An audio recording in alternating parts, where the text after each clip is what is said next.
Yo everyone, Grenton here, and we got our first glimpse at global patch notes today from Amazon Games. Obviously, there's some pretty spicy stuff in here, as you probably noticed from the thumbnail, and I'm not going to waste any time. I'm just going to get into it.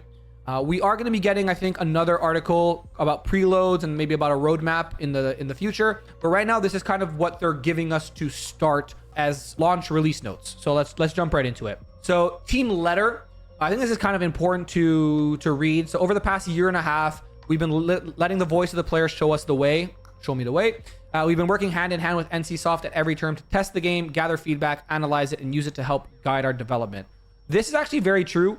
NCSoft have actually incorporated changes that we suggested to Amazon, even on the Korean version. Since the game launched, they revamped the leveling process. They simplified how to get gear. They made gear a lot easier. They added ways to trait your gear easier. And they also added skill specialization. So there's been a lot of stuff that has changed from day one to the game that we're going to get in the West. And I promise you, all of those changes have been phenomenal.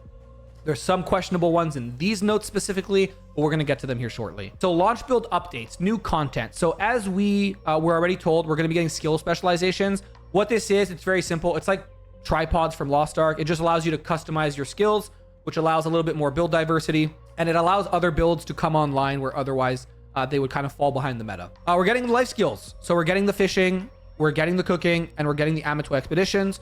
Not going to dive too much into detail about these. Cooking is very, very good in the game. I would highly suggest anyone who's going to be playing hardcore to level their cooking, purely because you get some phenomenal buffs. You get feasts, you get do a lot of food stacking, which if you want to know how to do that, come find me on Twitch and I'll explain it to you. There's a lot of benefits to cooking, and amateur expeditions, again, just kind of feeds into the cooking. Fishing feeds into cooking. They all kind of work together. And this is like the first iteration of life skilling. I wouldn't be surprised to see more life skilling in the future, or an expansion on these specific life skilling, sorry. Weekly missions. So think of this exactly like World of Warcraft's Great Vault. As you can see, I did some weekly missions.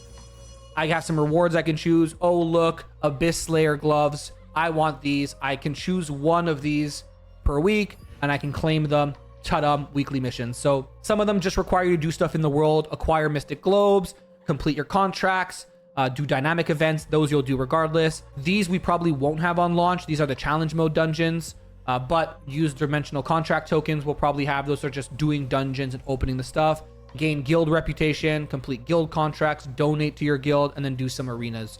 So these are actually static bonuses. Like these will always drop some sort of trait stone, conversion stone. Your kind of pity piece is always going to be a trait unlock stone.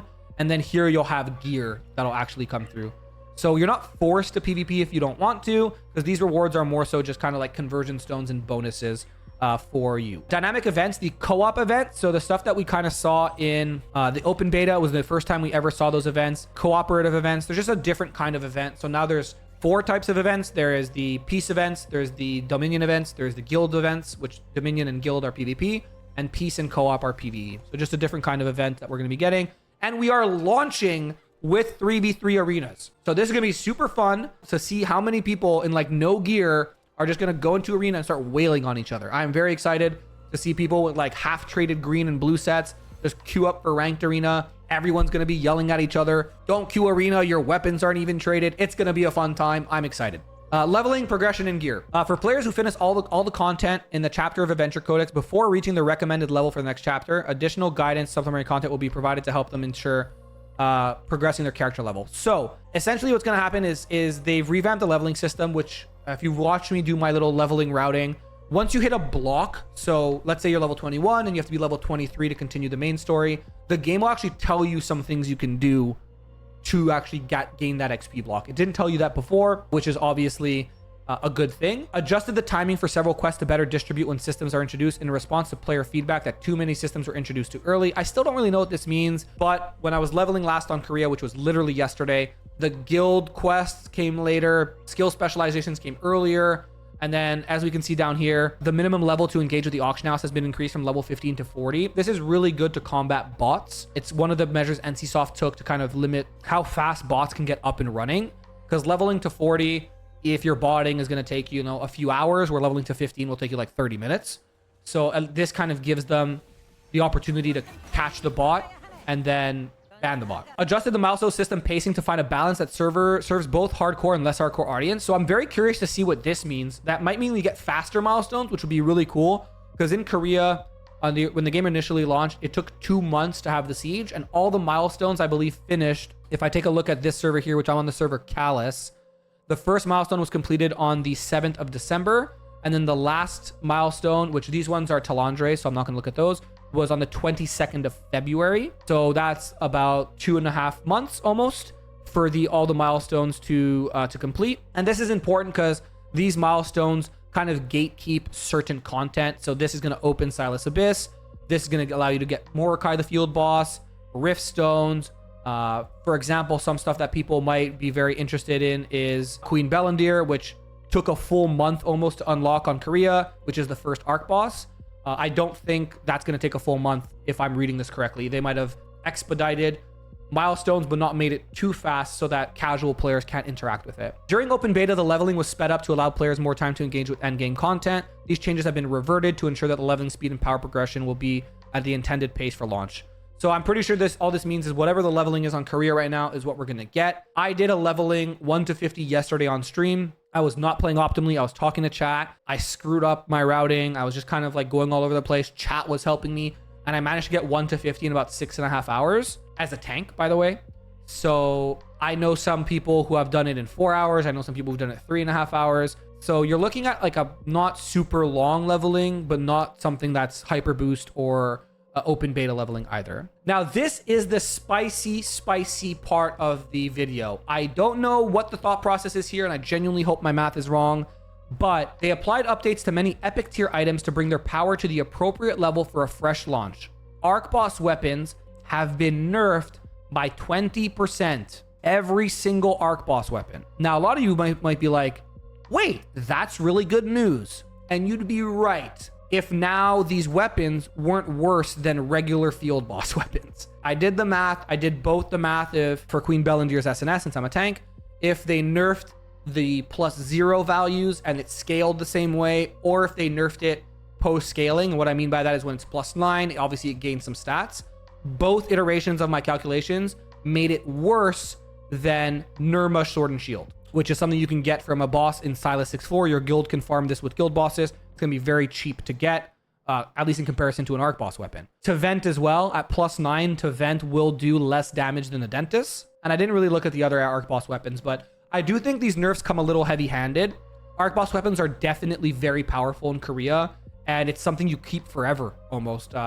Because with the new patch in Korea, Archboss weapons can get leveled to +12. And before you say, well, Grenton, they can go to +12, so surely it's stronger than Nirma. No, it's still weaker than Nirma, even at +12. So unless my calculations were wrong and they scale it more but nerf it at its base, that's still something that we have to see when the game launches. But as it stands right now, the only reason you would ever equip an Archboss weapon is for its ability. Besides that, you will be doing less damage, at least for Tevent's Warblade and Queen Bellendir's SNS, than their best in slot field boss alternatives. So I'm very curious to see how this actually translates into our region. They obviously nerfed more than just the damage. They nerfed the shield block, which makes it block less than Nirma. They nerfed the strength, which means you're going to be getting less strength overall. And they nerfed the collision chance for Bellendir. They nerfed the dex. They nerfed the strength. They nerfed the stun chance. There's a lot of nerfs just flat, almost nerfing the entire weapon by 20%. And I'm assuming they did this because they wanted to kind of make people feel less forced to grind for these weapons or swipe for these weapons. But all they're doing by doing this is driving the cost of the field boss alternatives up. So where Nirma might have been a $1,500 Lucent item to buy and maybe another, 1K to trade, now we might see that weapon double or triple in price because it is now better than Queen Bellendir. Queen Bellendir will still be super expensive because it's an Archboss weapon, so it's whale bait. But I can see that this actually makes the economy to get those BIS items like a Dentist's Greatsword or Nirma's SNS or even Talus staff in comparison to like Queen Bellendir's staff. I can see those prices going up. So I'm very curious to kind of see what happens with this when the game launches. I'm also speculating that when tier 2 launches, they will revert these nerfs to bring power back in line to where it is right now, because Korea hasn't seen these nerfs. They're not getting these nerfs. So the way I view it is they're nerfing it for tier 1 And tier 2, they're going to kind of bring the Archboss weapons back to where they were. Again, all subject to change. I could be completely wrong with my calculations.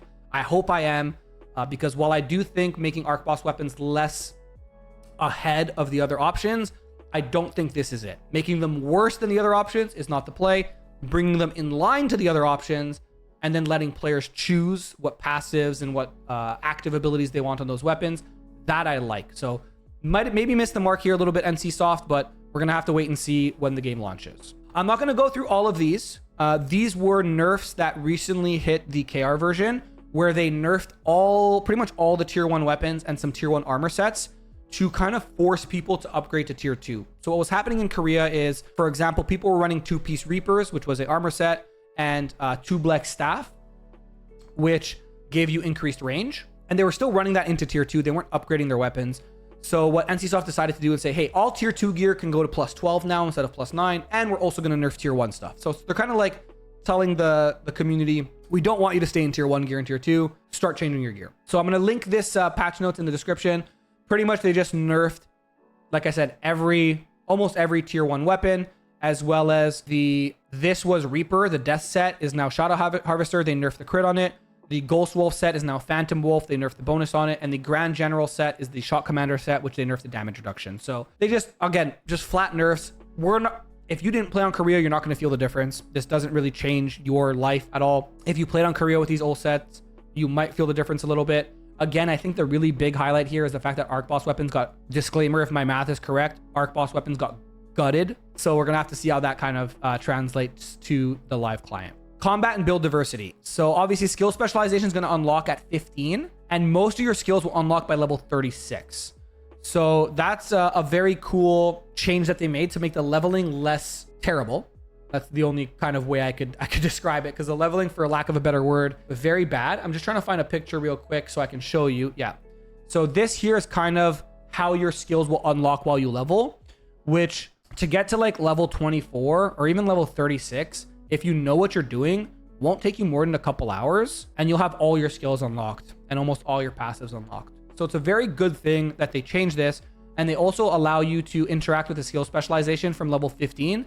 Previously, it was level 30. So it allows you to kind of build your character while you're leveling and kind of experiment with different weapons and different skill specializations, which is obviously a very good thing. I'm not going to touch too much on the new skills. This is exactly what we got with the Hyper Boost server and the skill specializations. They added a new skill per weapon. They added the CC immunity system and the precious purification stone. So this is like a trinket that gets you out of everything that isn't a prone. So sleep, bind, stun. It'll get you out of pretty much everything that doesn't prone your character or knock you in the air. And then they added CC scales, which currently on Korea doesn't really work. You have to be CC'd for like 20 seconds for it to actually proc. You're probably dead by the time you're CC'd for that long. So I'm wondering if they messed with the values for our region. But again, we'll have to kind of test and see. Some player character controls and camera. So they removed the inertia during movement. Again, this is just kind of the stuff we got to in Korea that kind of smoothed out the camera, so make it feel less console-y and more like PC MMO should feel. PC balance and fairness. They introduced power scaling in lower level zones to better let new players experience dynamic events in their designated area. So this pretty much means as a level 55 right now in Korea, if I was to go do, for example, the wolf hunting contest, I would get scaled down to whatever that level is, which is very bad. Because what it does is it kind of just makes your build a flat amount of hit and a flat amount of evasion, which means if you are built into evasion, you just don't evade because you have the same amount of evasion as they do hit, which makes doing dynamic events kind of miserable, and your mana regen is kind of bad. So I hope they kind of continue tweaking this. I'd like to see them scale players up instead of scaling players down. But alas, I do not work for the NCSoft. I am but a balding content creator. So they improved looting rules to allow more fair loot distribution among parties and guilds. I have no idea what this means, so I'm curious to see. They removed the XP after you die. That's already live in Korea. They reduced the player buffs when you enter matchmaking to 5% damage and 5% health. The issue was a lot of people were just Q sniping each other to do dungeons, even if you were in a guild, just to get the buff, because the buff was like super overpowered.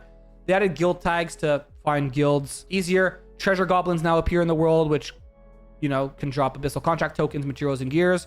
I've seen a couple of them while playing the game in Korea. They improved scoreboards and conquest battles and castle sieges. So That siege pop-up that you get at the end that shows kills and deaths and assists and all that stuff, that's something new.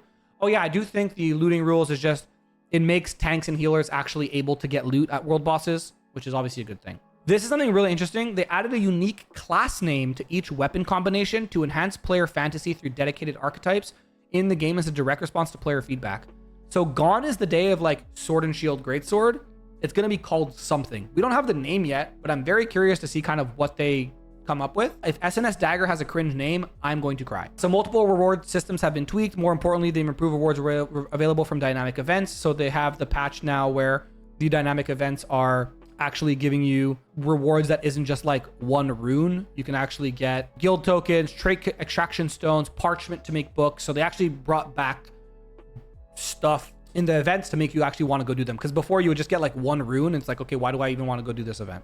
They reduced the requirements for crafting equipment chests that require dimensional contract tones and abyss currency. This is good to make your purple gear. And they expanded the offerings of items available with ornate coins. Ornate coins are these things here, ornamental coins on Korea, which you get from collecting like those purple books around the map. So looking ahead, as we head towards launch, we want to ensure that you're armed to the teeth with information. So pretty much they're going to have another article that's going to talk about preloads is what they mentioned, and talk about how our first, interaction with the Western version is going to look. So pretty much all in all, this patch is a pretty big W. We're getting a lot of the good quality of life that Korea got recently. We're getting a very good patch. We're starting with arenas, which is awesome for people who are diehard PvPers. We're starting with weekly missions, which is great because it kind of encourages players to interact with different aspects of the game. We're starting with life skilling. The only thing I'm not a big fan of here is the Archboss weapon nerfs. I think they should have definitely been nerfed, but again, if my math is correct, I think this 20% nerf is just too much.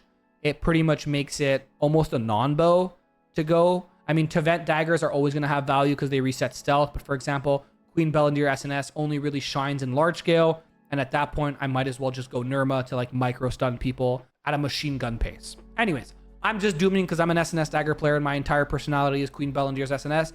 Maybe it's not that bad. Who knows? All in all, I love seeing patch notes this early, even a full week before we're going to get the game.